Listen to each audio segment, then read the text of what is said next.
Hello, my name is Steven, and this is another installment in our series of installing Abyss web server from Aprilium on Debian Linux. Today we're going to talk about something we didn't talk about in our last tutorial, and that would be changing permissions of files. And so we'll go ahead and log in real quick. I will log in as root. Okay. Let's go ahead and go to the root of the file system. And here's our directory listing of everything that's there. I see we have file.txt, and let's go ahead and work with that.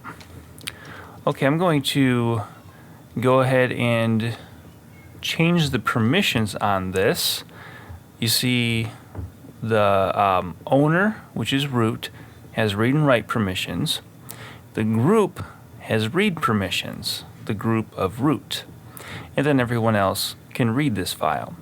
Now there's nothing in it, it's 0 bytes long because we didn't actually put any information into it, but we're going to change it so that it belongs to user.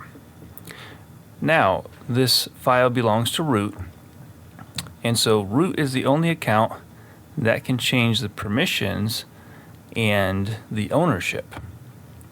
And so two commands we need to look at, and it is chown and chmod.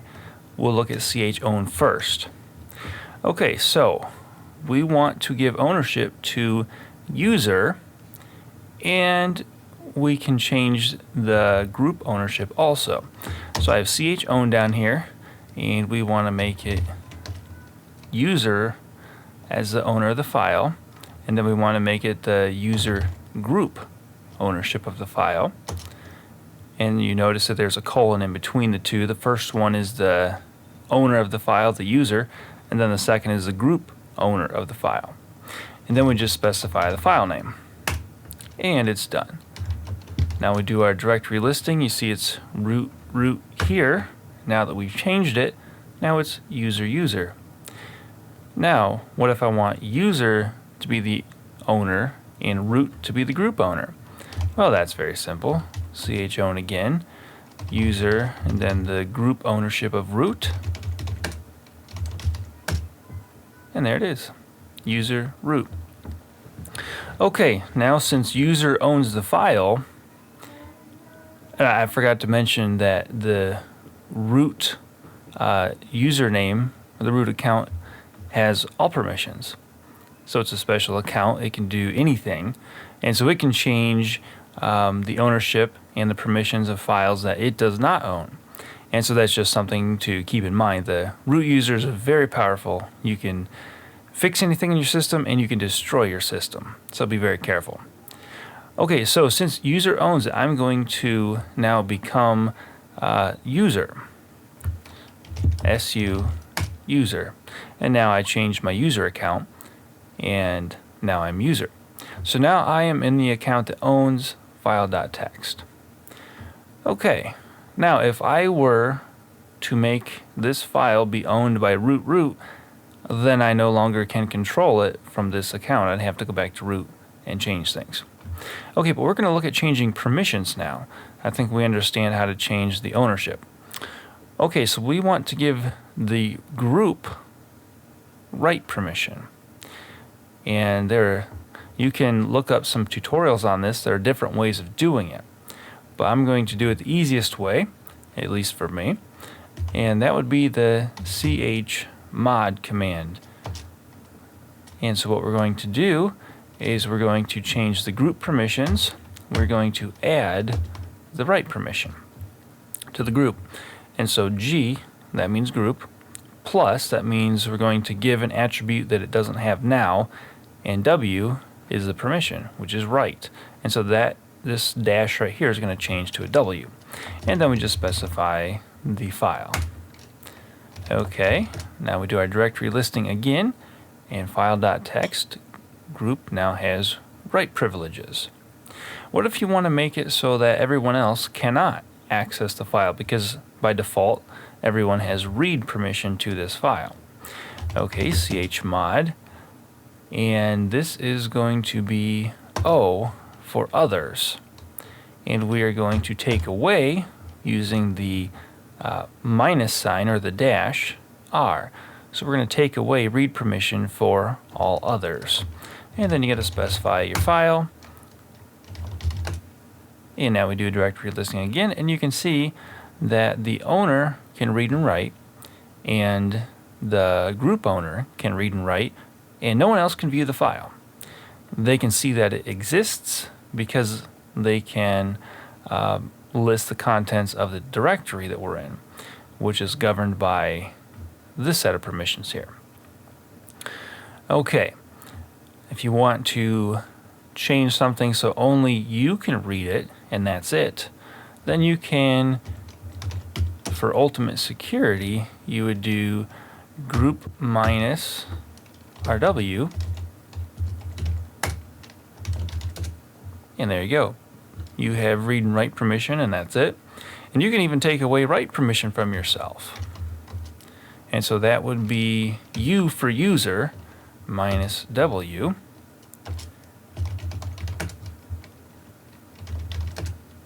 And there you go. Now you only have read permission. So what if I want to write to this file? Let's see what happens.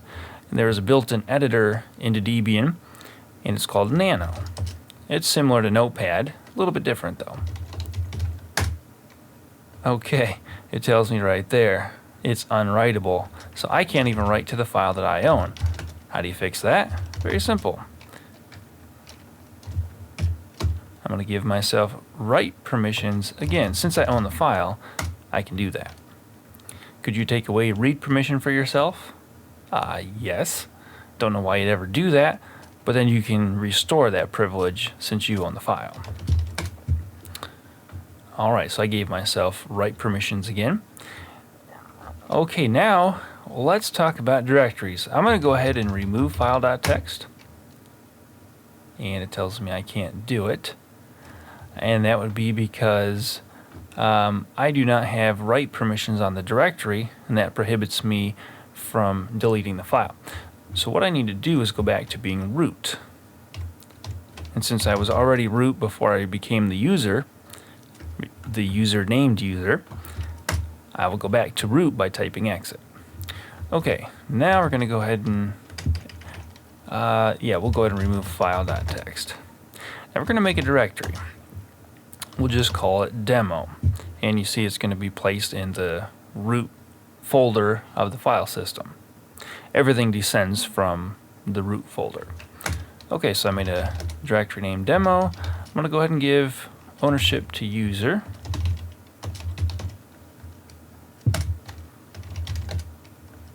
Okay, demo.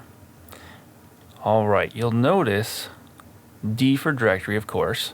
The ownership permissions has read, write, and execute bits set. Group has read and execute, and all others have read and execute. Okay, now permissions are a little different for a directory than for a regular file.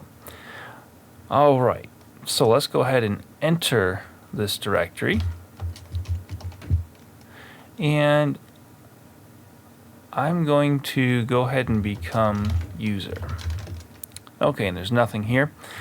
Now, the owner has full privileges. If I take away write permission, I can't create files in the directory, and I cannot delete files in the directory. So if you want to stop yourself from accidentally deleting files, take away the write permission. Let's go ahead and test that out. I'm just going to go ahead and make a file real quick. Okay, now I'm going to remove the write permission to the folder for myself. So we're going to do chmod, and it'll be U for user, which means the owner of the file, minus write permissions, and then just the dot. We could also write it /demo, but I'll just use the dot. Okay, so now the current directory, I do not have write permissions. Let's see what happens when I try to delete this file. Ultimately, I think I'll be able to. It'll just prompt me. And no, actually it says I'm not allowed to do that. And it would be the same for the group. If the group is something else and I was a member of that group but not the owner, it would tell me the same thing. I would not be able to delete that file. All right, and so the right attribute will allow you to create files and to delete files. Now, as you'll obviously be aware, if you have a bunch of files that you own in the directory, but you do not have the right permission, then you cannot delete those files or move those files. So just something to be aware of. If you run into trouble, permission denied, check the directory permissions and the file permissions, itself that you're trying to work with, and you should be able to figure it out. Now, since I'm the owner of this folder, I can give myself right permissions again. And that would be U+W. There we go. And now you can see I've got read, write, and execute. Now you might ask, what is the execute bit? For a normal file, the execute bit will allow a script to be run. There's a different way that you can actually make scripts run without calling the interpreter, because the interpreter will be listed on the first line of the script, called the shebang line. And you could Google that if you want to know what that is. SHEBANG, shebang line. And like a PHP script, you could have it run just straight from the command line. You wouldn't have to say, for instance, in Windows, you'd have to do php.exe, and then you'd have to supply where the script is. But you can actually just run the script all by itself without writing PHP, without calling that executable. But anyways, that's something to learn about in a much more advanced tutorial. But anyways, for directories, the execute bit means something altogether different. What it allows is for you to list the contents of the directory, or to enter the directory. If I were going to try to go into a directory I don't have permission, I'll show you what that will look like. Let's find a directory that I don't have permission to be in. Well, actually, it looks like I have permission to be in everything, except for lost and found. So let's see what happens when I try to enter that. And you notice I only typed a couple letters and it auto-completed the rest of it. I hit the tab button, and that's what made that happen. And there we go, permission denied, because the execute bit is not set for other, because I'm not the owner or the group owner as user. I cannot enter this directory. Now you see all the other directories, you see that X there at the end. That means anyone can go into the directory. Now, just because you can go into the directory doesn't mean that you can actually get the list of files for that directory. In order to demonstrate that, let's take a look at our demo directory. Now, we want to give ownership back to root. Now you'll notice I'm logged in as user. Demo is owned by user, and user has read, write, and execute permissions on the directory. Now you would think that I could just give ownership of demo back to root, but you'd be wrong. It is not permitted. Why is that? That seems very strange. Well, Linux sees directories as files, or it considers them that way.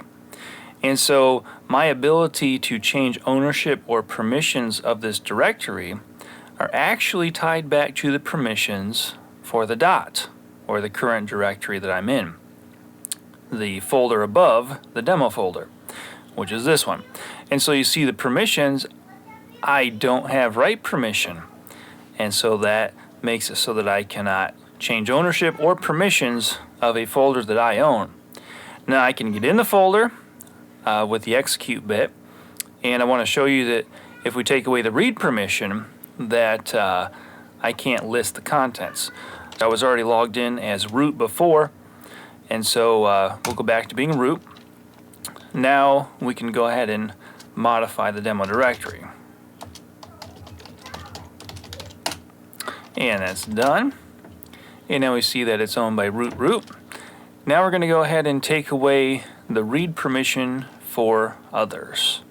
So chmod others minus read permission, and then the folder.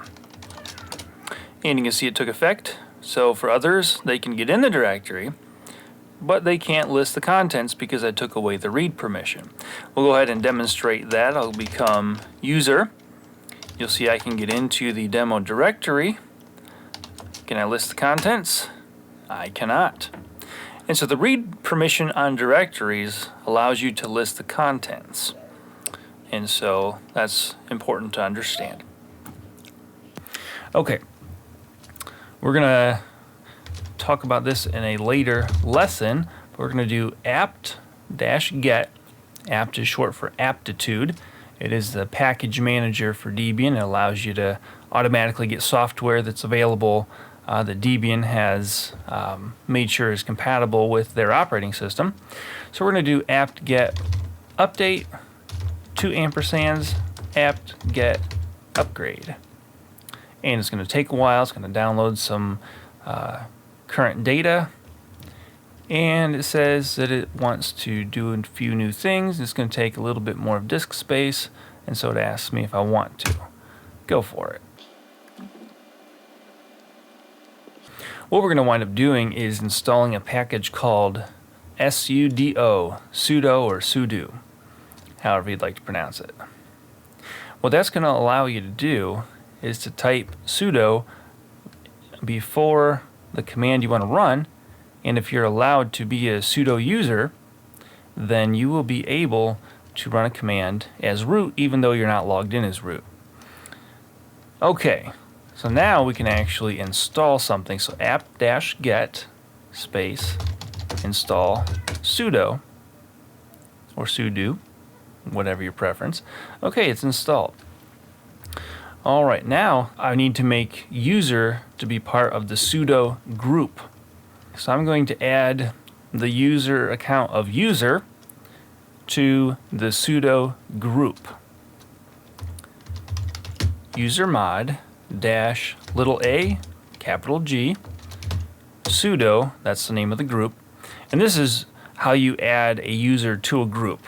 So we're going to add the user named user to the group of sudo. And now I'm going to go ahead and become user real quick. And you can type in the word groups, and it will tell you the groups that you are a part of. The first one is usually your user account name, because when you create a user, it creates that group name also. And then I'm a part of these other ones, and I'm a part of the sudo group now. Okay, let's see what we have here. Let's go ahead and remove the demo directory. And it'll tell me can't do it, so rm-r for recursive. And it asks me if I want to go into it. Yes. Remove write protected directory. Permission denied. Of course, I didn't expect it to succeed. Let's type sudo remove-r demo. Done. Gone. And so sudo or sudo allowed me to execute a command as root even though I'm not logged in as root. And so it's a much safer way to be able to do all sorts of necessary system changes without actually becoming the root user. And so you'll want to be able to make use of that. It's, like I said, much safer than running as a root account. And so what we've learned today is that you can change the ownership of a directory or a file with chown. You can also change the permissions for chmod.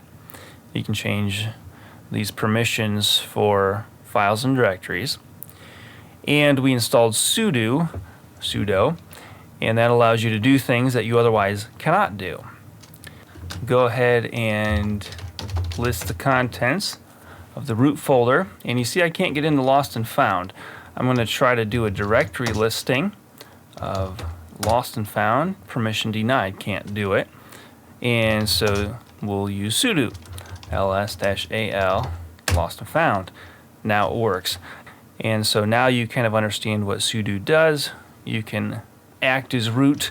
In fact, you can run the command who am I, and it tells me, oh, you're root, only because I did sudo. If I run whoami without sudo, I'm just user. And so that'll about wrap it up for this tutorial. Next, we're going to see how we can get away from this lovely interface. We're going to look at different ways to interact with the server. I think that's all we're going to discuss today. And so thanks for watching, and I'll catch you next time.